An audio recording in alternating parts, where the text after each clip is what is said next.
Hello everyone, welcome back to my YouTube channel Kishori accounting classes. मैं हूँ रितिका। हम कर रहे हैं क्लास 11 का अकाउंटेंसी, जिसका फर्स्ट चैप्टर का कुछ पार्ट हम ऑलरेडी कवर कर चुके हैं। Meaning, characteristics, objectives of accounting, process, advantages, limitations of accounting, उसके अलावा branches of accounting and users of accounting information. ये टॉपिक्स हमने ऑलरेडी कवर कर लिए हैं। आज जो टॉपिक हम स्टार्ट करने वाले हैं वो है बेसिक अकाउंटिंग टर्म्स। ठीक है, तो टॉपिक शुरू करने से पहले आप अगर चैनल पर नए हैं तो प्लीज चैनल को सब्सक्राइब कर दीजिए और बेल आइकन को प्रेस कर दीजिए, ताकि जो भी वीडियो मैं अपलोड करूं उसका नोटिफिकेशन आपको मिल सके। और आप इस वीडियो को ज्यादा से ज्यादा अपने फ्रेंड्स के साथ शेयर कीजिए। ठीक है, तो चलिए मैं स्टार्ट करती हूँ। स्टूडेंट्स, ये जो बेसिक अकाउंटिंग टर्म्स है ना, ये अकाउंटिंग में आपको फ्रिक्वेंटली पढ़ने के लिए मिलेंगी। आप बार बार इन टर्म्स को पढ़ेंगे, तो इस टर्म्स को जानना बहुत जरूरी है कि किस टर्म का क्या मतलब है और उसका क्या यूज है। ठीक है, तो इन टर्म्स को आप ध्यान से समझिएगा। तो चलिए स्टार्ट करते हैं। फर्स्ट है ट्रांजैक्शन। स्टूडेंट्स, ट्रांजैक्शन क्या होती है? ट्रांजैक्शन होता है एक्सचेंज। एक्सचेंज मतलब लेन देन। जब भी हम बिजनेस करते हैं तो बिजनेस का मेन मकसद क्या होता है कि हम सामान बेचे, कैश आए। ठीक है, ये जो हुई सामान बेचा, कैश आई, ये क्या है? ट्रांजैक्शन। इसी चीज को बोलते हैं हम transaction. Any exchange of goods और सर्विसेज। जब हम एक्सचेंज करते हैं गुड्स या सर्विसेज का कैश के लिए या फिर क्रेडिट पे, उसको हम क्या बोलते हैं? ट्रांजैक्शन बोलते हैं। मान लो कि मैंने गुड्स परचेज किए, गुड्स खरीदे, गुड्स आए, कैश गया, एक्सचेंज हुआ ना, इसको बोलेंगे ट्रांजैक्शन। अंडरस्टैंड? ठीक है, अब ट्रांजैक्शन जो है ये चार तरह की होती है: cash, credit, internal and external transactions. तो स्टूडेंट्स, कैश ट्रांजैक्शन क्या होती है? कैश से आप समझ ही गए होंगे कि कैश ट्रांजैक्शन तो वही ट्रांजैक्शन हुई जो कैश पे होती है। मानो सामान लिया, कैश दिया, ये हो गई कैश ट्रांजैक्शन, राइट। उसके बाद होती है क्रेडिट ट्रांजैक्शन। क्रेडिट ट्रांजैक्शन होती है उधार की ट्रांजैक्शन, मतलब सामान खरीदा मगर अभी कैश दिया नहीं है, देना है, हम उसको 2 मंथ्स के बाद देंगे या कुछ टाइम के बाद देंगे। ठीक है, हम उससे टाइम ले लेते हैं, उसको बोलते हैं क्रेडिट ट्रांजैक्शन, कि अभी कैश दिया नहीं है, सामान लिए, कैश देना है। Internal transactions. इंटरनल होती है जो बिजनेस के अंदर, मतलब ऑर्गेनाइजेशन के अंदर ही अपनी ट्रांजैक्शन होती है, उसमें किसी दूसरे की इन्वॉल्वमेंट नहीं होती। Like acids. एसिड्स पे जब हम डेप्रिसिएशन लगाते हैं उसको बोलते हैं इंटरनल ट्रांजैक्शंस। ठीक है, उसके बाद आती है एक्सटर्नल ट्रांजैक्शन, मतलब जब हम किसी और फर्म के साथ ट्रांजैक्शन करते हैं। ठीक है, मान लो एबीसी कंपनी है, हम उनसे ट्रांजैक्शन कर रहे हैं, उनसे सामान ले रहे हैं या उनको कुछ प्रोडक्ट्स दे रहे हैं, तो उसको कहेंगे एक्सटर्नल ट्रांजैक्शन। करेक्ट। अब हम चलते हैं हमारे नेक्स्ट टर्म पे, जो है अकाउंट। स्टूडेंट, अकाउंट क्या है?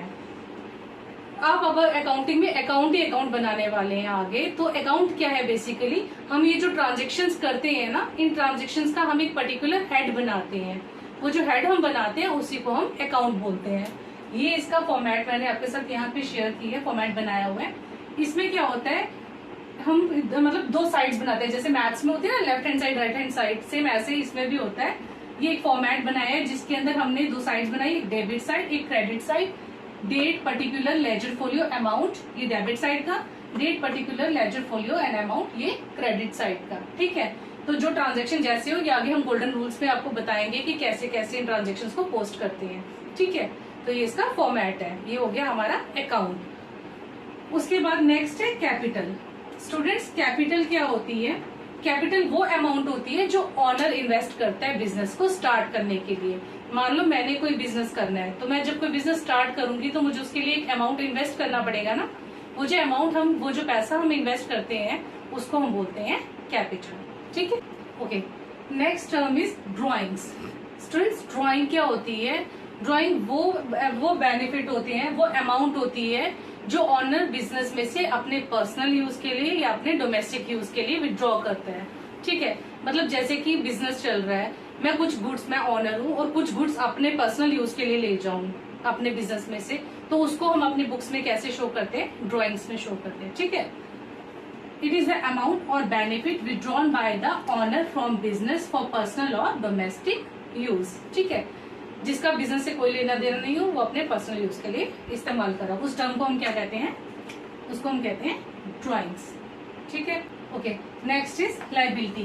तो स्टूडेंट्स, लाइबिलिटीज क्या होती हैं? लाइबिलिटीज होती हैं वो पैसे जो हमें आउटसाइडर्स के पे करने होते हैं। जैसे हमने कोई लोन लिया हुआ है या हमने कोई क्रेडिट पे सामान लिया हुआ है, ठीक है, तो वो जो चीजें होती है वो होती है हमारे ऑर्गेनाइजेशन पर लाइबिलिटीज, ठीक है। तो लाइबिलिटी जो है वो भी दो तरह की होती है, इंटरनल लाइबिलिटी और external liability. Students, internal liability क्या होती है? जो ऑर्गेनाइजेशन की अपनी लाइबिलिटी होती है। अब वो कैसी होगी? अब जैसे फर्म में क्या होता है कि बिजनेस, जो हमारा लॉ है वो मान के चलता है कि जो पर्सन है जिसने बिजनेस स्टार्ट किया है वो और जो बिजनेस है वो दो सेपरेट एंटाइटीज है, उसके अकॉर्डिंग वो दो सेपरेट पर्सन है। तो उसके अकॉर्डिंग क्या होता है, जो बिजनेस में पर्सन पैसा लगाता है, जो ऑनर बिजनेस में पैसा लगाता है, तो वो बिजनेस के लिए लाइबिलिटी होती है कि वो उसको पैसे वापस करने हैं। तो जो ऑनर के पैसे होते हैं तो वो बिजनेस के लिए क्या होती है? लाइबिलिटी होती है। इसको कहते हैं हम इंटरनल लाइबिलिटी। ओके, फिर आ जाती है एक्सटर्नल लाइबिलिटी, जो बाहर वालों को हमें पैसे देने, आउटसाइडर्स को पैसे देने हैं। उसमें हमारा फर्स्ट है करंट लाइबिलिटी। करंट लाइबिलिटी होती है जो हमारे शॉर्ट टर्म लाइबिलिटीज होती है, मतलब शॉर्ट टर्म लोन्स टाइप हो जाते हैं जो हमें विद इन द 1 ईयर पे करनी होती है। जैसे हमने किसी क्रेडिटर से सामान लिया है, उसको हमें शॉर्ट पीरियड में कुछ 3-4 मंथ्स का पीरियड होता है जिसमें हमें उनको वापस करने होते हैं, ठीक है, मतलब विद इन द 1 ईयर हम उन पैसों को वापस करना होता है। ये होती है हमारी करंट लाइबिलिटीज। इसमें आ जाते हैं क्रेडिटर्स, शॉर्ट टर्म लोन्स, ठीक है। उसके बाद है non current liability. Non current liability को हम फिक्स्ड लाइबिलिटीज भी बोलते हैं। ये होते हैं हमारे लॉन्ग टर्म लोन्स, ठीक है, मतलब जैसे हम लॉन्ग टर्म लोन्स वगैरह लेते हैं, वो लाइबिलिटीज जो हमें लॉन्ग टर्म के लिए ली होती हैं, जिसका हम देर तक, मतलब साल से ज्यादा टाइम ले सकते हैं पे करने के लिए। जैसे हम बैंक से लोन लेते हैं, ठीक है, तो वो लोन हमारी क्या होती है? लाइबिलिटीज होती है लॉन्ग टर्म। हम चाहते हैं ना 20 साल तक लोन चल रहा है, 10 ईयर्स का लोन ले लेते हैं, तो वो लॉन्ग टर्म लाइबिलिटीज होती है, ठीक है। उसके बाद आ जाती है हमारी कंटीजेंट लाइबिलिटीज। कंटीजेंट लाइबिलिटीज होती है वो लाइबिलिटीज जहाँ पे ऐसी सिचुएशन होती है कि हो सकता है कि लाइबिलिटी हो, मतलब पैसे देने हो सकता है ना देने हो, ठीक है। अब उस केस में क्या होता है, जैसे कि इसकी एग्जांपल्स लेकर चलते हैं। जैसे कि हमने कोई हमारा केस चल रहा है जो कोर्ट में पेंडिंग है, ठीक है, उस केस में क्या होता है कि हो सकता है हमें पे करना पड़े, हो सकता है हम केस जीत जाए और पे ना करना पड़े। हमने किसी की हमने किसी की गारंटी दी है, तो उस गारंटी के केस में भी क्या होता है कि हो सकता है कि कंटीजेंट लाइबिलिटी जो है वो राइज हो जाए, हो सकता है कि ना देनी पड़े, ठीक है। Next term is assets. Assets क्या होते हैं? एसेट्स होती है बिजनेस की प्रॉपर्टीज। जब हम कोई बिजनेस स्टार्ट करते हैं तो उसमें बहुत सारी चीजों की जरूरत पड़ती है ना, जैसे कि हमें बिल्डिंग भी चाहिए, मशीन भी चाहिए, फर्नीचर भी चाहिए। तो ये जो चीजें हम इन्वेस्ट करते हैं ये होते हैं हमारे एसेट्स। अब एसेट्स जो होते हैं वो होते हैं 3 तरह के, current assets, non current assets और फिक्टिशियस एसेट्स, ठीक है। करंट एसेट्स वो होते हैं, करंट एसेट्स होते हैं हमारे शॉर्ट टर्म एसेट्स, वो जिनको हम 1 ईयर के अंदर कभी भी कैश में कन्वर्ट कर सकते हैं, ठीक है। फर्स्ट हो गया कैश इन हैंड, जो ऑलरेडी कैश है, ठीक है, कैश की फॉर्म में हमारे पास। सेकंड है कैश एट बैंक, यानी कि हम बैंक से कभी भी कैश जो है वो अपने यूज में ला सकते हैं, उसे कभी भी कैश में कन्वर्ट कर सकते हैं। थर्ड है इन्वेंट्री। इन्वेंट्री होती है हमारा स्टॉक, स्टॉक हम सामान सेल करेंगे और हमें उससे कैश मिल जाएगा। और फोर्थ है बिल्स रिसीवेबल, हमने जैसे किसी को सामान सेल किया हुआ क्रेडिट पे, उससे जो हमारे बिल्स हैं जो लेने वाले हैं, तो वो बिल रिसीवेबल भी हमारे क्या होते हैं? करंट एसेट्स होते हैं, जिनको हम 1 ईयर के अंदर कभी भी कैश में कन्वर्ट कर सकते हैं। फिर आ जाते हैं हमारे नॉन करंट एसेट्स। ये होते हैं लॉन्ग टर्म एसेट्स, जो हमारे बिजनेस में लंबे समय तक रहते हैं, मतलब लंबे समय तक हम इनको यूज करते हैं। नॉन करंट एसेट्स को हम फिक्स्ड एसेट्स भी कहते हैं। अब ये जो नॉन करंट एसेट है ये आगे 2 पार्ट्स में क्लासिफाइड है। इसको कहते हैं टेंजिबल और इनटेंजिबल, इसके 2 पार्ट्स हैं। टेंजिबल एसेट्स हुए वो एसेट्स जिनको हम टच कर सकते हैं, जिनको हम देख सकते हैं, जैसे कि land, building, plant and machinery, vehicle, ये सब क्या हुए हमारे टेंजिबल एसेट्स। और दूसरे होते हैं इनटेंजिबल फिक्स एसेट्स, ये दोनों ही हमारे फिक्स एसेट्स में आते हैं।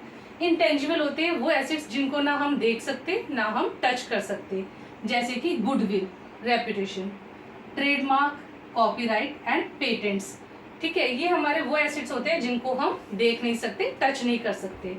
उसके बाद थर्ड एसेट आ जाता है हमारा फिक्टिशियस एसेट। फिक्टिशियस मतलब काल्पनिक, जिस एसेट की कोई भी फिजिकल एग्जिस्टेंस नहीं है। बेसिकली ये हमारे वो खर्चे होते हैं जो हमें बिजनेस में कई सालों तक हमें बेनिफिट पहुंचाते हैं, ठीक है, जिनसे हमें लंबे समय तक बेनिफिट मिलता है। जैसे कि हम कोई एडवर्टीजमेंट करवाते हैं तो हम उसको क्या करते हैं, ये हमारे वो खर्चे होते हैं जिनको हम थोड़ा थोड़ा करके अपने प्रॉफिट एंड लॉस में रिटर्न ऑफ करते हैं, ठीक है, 1 टाइम में नहीं लिखते। ये हमारे वो एसेट्स हैं जिनकी कोई फिजिकल एग्जिस्टेंस नहीं है, बट हम उन्हें एसेट्स मानकर चलते हैं कि हमारे एसेट्स है, क्योंकि हमारी कंपनी को बेनिफिट पहुंचाते हैं, इनसे हमारी कंपनी को फायदा पहुंचता है। ठीक है, ओके स्टूडेंट्स, नेक्स्ट है एक्सपेंसेस। एक्सपेंसेस क्या होते हैं? एक्सपेंसेस होते हैं खर्चे। एक्सपेंसेस क्या है? An expenses is the cost of operations that the company incurs to generate revenue. यानी कि हम जो रेवेन्यू को जनरेट करने के लिए खर्चे करते हैं, जो एक्सपेंसेस करते हैं, जो कॉस्ट ऑफ गुड आती है, कॉस्ट ऑफ ऑपरेशंस आते हैं, उनको बोलते हैं हम एक्सपेंसेस। जैसे कि हम कोई सामान बना रहे हैं सेल करने के लिए, उन पे जो खर्चे आते हैं ना, वो होते हैं हमारे एक्सपेंसेस। ठीक है, जिससे हमारा रेवेन्यू जनरेट होता है। जैसे कि हम डे टू डे एक्सपेंसेस में आ जाते हैं, जैसे हम रेंट पे करते हैं, कोई बिल्डिंग हमने लिए रेंट पे, तो उसकी रेंट पे कर रहे हैं, सैलरीज हैं, वेजेस हैं, ये सारे खर्चे जो होते हैं ये हमारे एक्सपेंसेस के अंदर आते हैं। ठीक है, उसके बाद है रेवेन्यू। रेवेन्यू क्या होती है? Amount received from the sale of goods.